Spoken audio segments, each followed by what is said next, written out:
സർവമംഗളമാംഗല്യേ ശിവേ സർവാർത്ഥസാധികേ ശരണ്യേ ത്രയംബകേ ഗൗരി നാരായണി നമോസ്തുതേ. സുപ്രഭാതം, ശുഭദിനം. എല്ലാ ധന്യാത്മാക്കൾക്കും പുലർകാല വന്ദനം. ശ്രീമദ് ദേവി ഭാഗവത നിത്യപാരായണ പരമ്പരയുടെ ഇന്നത്തെ യജ്ഞവേദിയിലേക്ക് സുസ്വാഗതം. ശ്രീമദ് ദേവി ഭാഗവതം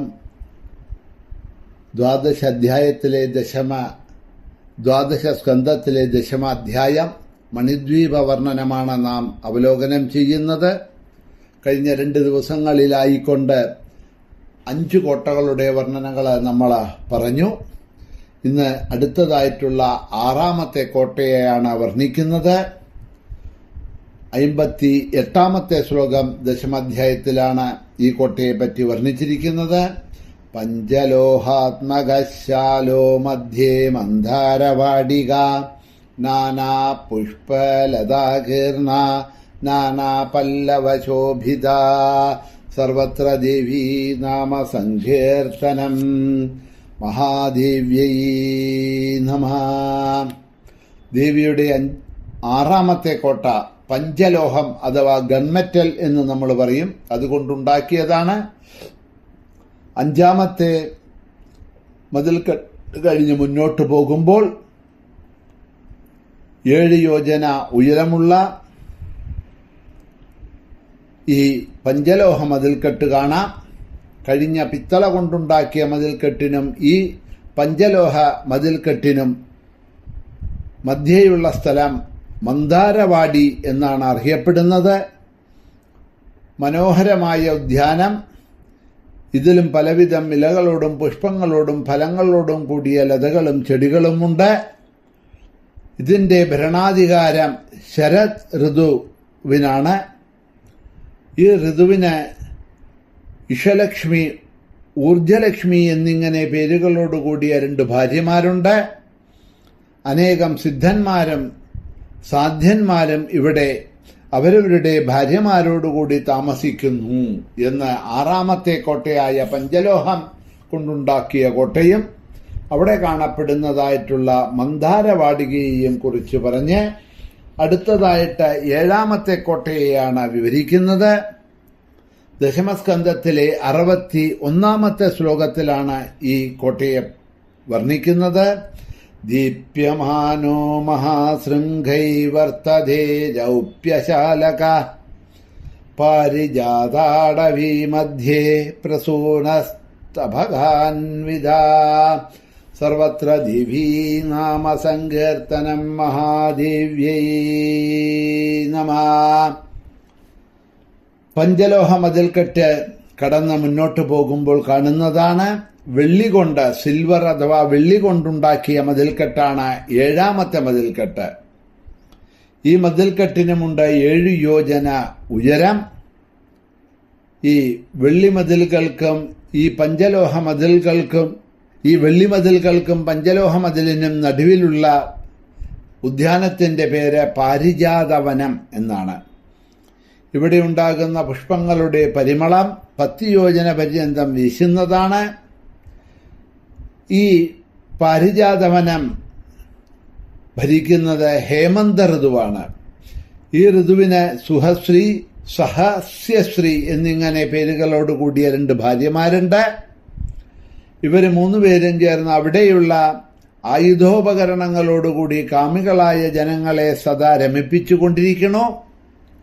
ഇവിടത്തെ നിവാസികള് ദേവി ധ്യാനാദികർമ്മ അനുഷ്ഠാനങ്ങളെ ചെയ്യുന്ന ഭാഗ്യവാന്മാരാണ് എന്ന് 7ാമത്തെ ആ വെള്ളി കൊണ്ടുണ്ടാക്കിയ കോട്ടയും അവിടെ കാണപ്പെടുന്നതായിട്ടുള്ള പാരിജാതവനത്തിനെയും പറഞ്ഞുകൊണ്ട് അടുത്തതായിട്ട് 8ാമത്തെ കോട്ടയെയാണ് വർണ്ണിക്കുന്നത്.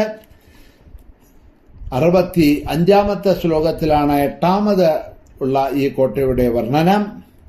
രൗപ്യശാലമയാദഗ്രേ സപ്തയോജനദൈർഘ്യവാൻ സൗവർണശാല സംപ്രോക്തസ്തപ്തഹാടകകൽപ്പിത സർവത്ര ദേവീ നാമ സങ്കീർത്തനം മഹാദേവ്യൈ നമഃ. ഈ വെള്ളി മതിലിന് കടന്ന് മുന്നോട്ട് പോകുമ്പോൾ 8ാമത്തെ കോട്ട കാണാൻ കഴിയും. 7 യോജന ഉയരത്തിൽ സ്ഥിതി ചെയ്യുന്ന ഈ കോട്ട സ്വർണ്ണ മതിൽക്കെട്ട് കൊണ്ടുണ്ടാക്കിയതാണ്. അപ്പോൾ ദേവിയുടെ 8ാമത്തെ കോട്ട സ്വർണം കൊണ്ടുണ്ടാക്കിയതാണ്. ആ കോട്ട ഈ വെള്ളിമതിലിനും ഈ സ്വർണം കൊണ്ടുണ്ടാക്കിയ ഈ കോട്ടയ്ക്കും നടുവിലുള്ള സ്ഥലമാണ് കദംബവാടി എന്ന ഉദ്യാനം. കദംബവാടി എന്നാണ് പേര്. ഈ കദംബവാടിയിലുള്ള വൃക്ഷങ്ങൾ അധികവും കദംബ വൃക്ഷങ്ങളാണ്. ഈ കദംബങ്ങളിൽ നിന്ന് ഉത്ഭവിക്കുന്ന മധുരാധാര 4 ദിക്കുകളിൽ കൂടിയും ഒലിച്ചുകൊണ്ടിരിക്കുന്നു. ഇതിനെ പാനം ചെയ്യുന്നവര് ദേവിയുടെ നിത്യാനന്ദത്തെ അനുഭവിച്ചു കൊണ്ടിരിക്കുന്നു. ഈ കദംബവാടികയുടെ ഭരണാധികാരി ശിശിര ഋതുവാണ്. ആ ശിശിര ഋതുവിന് തപശ്രീ, തപസ്യശ്രീ എന്നീ പേരുകളോടുകൂടിയ 2 ഭാര്യമാരുണ്ട്. ദേവീദാനം മുതലായിട്ടുള്ള പുണ്യകർമ്മങ്ങളെ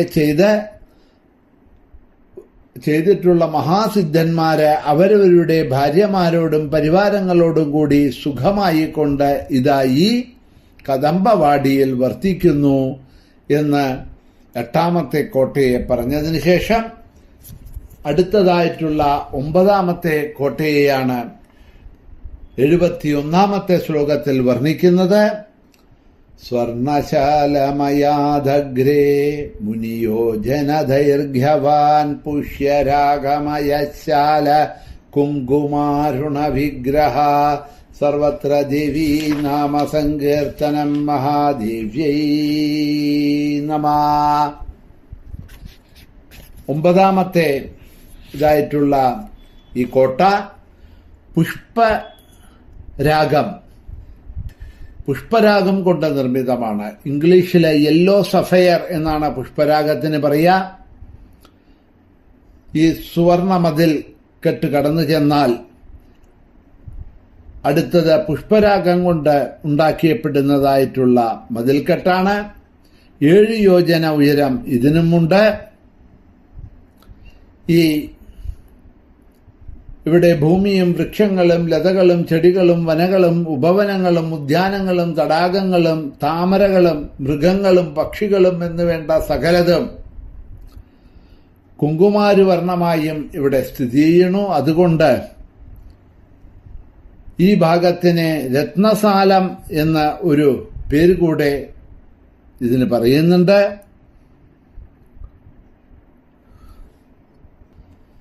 ഈ ബ്രഹ്മാണ്ടത്തിന്റെ ദിക്പാലകന്മാരെല്ലാവരും പരിവാരങ്ങളോടും ആയുധങ്ങളോടും കൂടി ഇവിടെ ഇരുന്നു കൊണ്ടാണത്രേ ദിക്പരിപാലനങ്ങൾ ചെയ്യുന്നത്.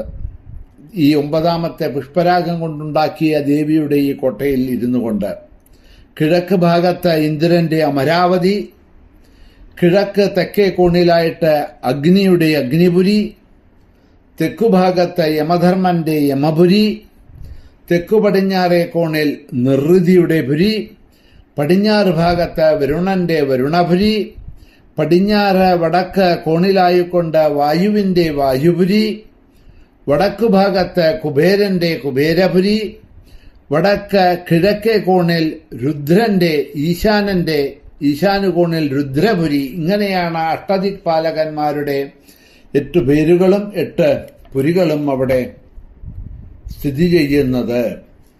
അമരാവതിയിൽ പിന്നീട് ഇവിടെ നിന്നങ്ങോട്ട് ഓരോ പുരിയിലും ഇരിക്കുന്നതായിട്ടുള്ള അമരാവതിയിൽ ഇരിക്കുന്ന ഇന്ദ്രൻ എപ്രകാരമാണ് അഗ്നികോണിലെ അഗ്നിപുരിയിൽ ഇരിക്കുന്ന അഗ്നി, ദക്ഷിണദിക്കിലെ യമപുരിയിൽ ഇരിക്കുന്ന യമൻ, നിർഋതി, വരുണൻ, വായു, കുബേരൻ, ഈശാനൻ ഇവരെല്ലാം ഇരിക്കുന്നതായിട്ടുള്ള ഈ പുരികളുടെ വിശേഷങ്ങൾ അവരുടെ ഭാര്യമാരും പരിവാരങ്ങളും ഒത്തുകൊണ്ട് അതാത് പുരിയിൽ വസിച്ചുകൊണ്ട് ഈ അഷ്ടദിക്കുകളെയും പരിപാലനം ചെയ്യുന്നു. ദിക്പാലകന്മാരായിട്ട് അഷ്ടദിക്കുകളെയും പരിപാലനം ചെയ്യുന്നു എന്ന് പറഞ്ഞുകൊണ്ട് ഇവിടെ 9 കോട്ടകളെ വർണ്ണിച്ചുകൊണ്ട് ആദ്യത്തെ ഈ മണിദ്വീപ വർണ്ണനം ആകുന്ന 10ാമത്തെ അധ്യായം ദ്വാദശസ്കന്ധം ഇവിടെ പരിസമാപിക്കുന്നു. ബാക്കി 10 മുതലായിട്ടുള്ള കോട്ടകളെ നമുക്കിനി അടുത്ത അധ്യായത്തിലാണ് വർണ്ണിക്കുന്നത്. ആ ഭാഗങ്ങളിലേക്ക് നമുക്ക് ഇന്ന് സമയം കഴിഞ്ഞിരിക്കുക കാരണം നാളെ കടക്കാം. എല്ലാവർക്കും ശുഭദിനം നേർന്നുകൊണ്ട് നിർത്തുന്നു. ശ്രീ മഹാദേവ്യൈ നമഃ.